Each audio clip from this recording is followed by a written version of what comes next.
From the air, Russia says it has the Islamic State firmly in its sights. But on the ground in Syria, a different story is emerging. In Talbisi, this airstrike brought down a building's roof, trapping more than a dozen people inside.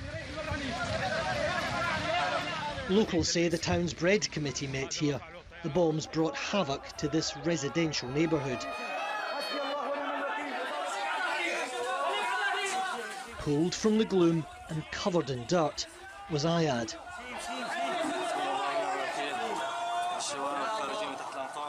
Today, here on the right, he's well enough to stand beside the man who rescued him, Zain.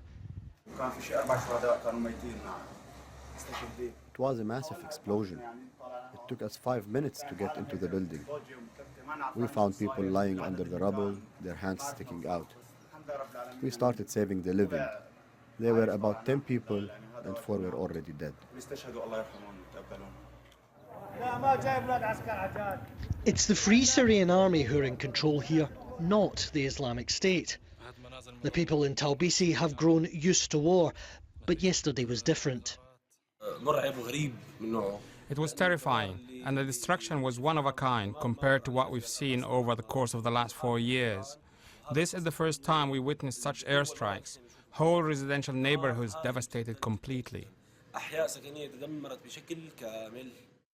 Here, Russia claims it's launching precision airstrikes against IS militants.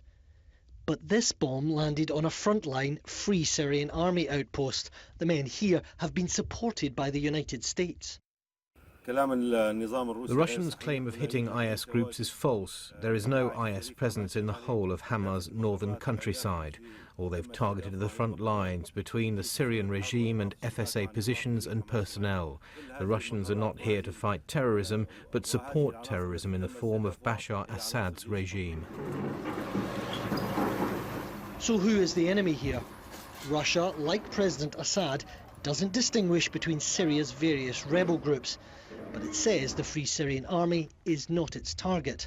The last 2 days suggest otherwise. Quentin Somerville, BBC News, Beirut.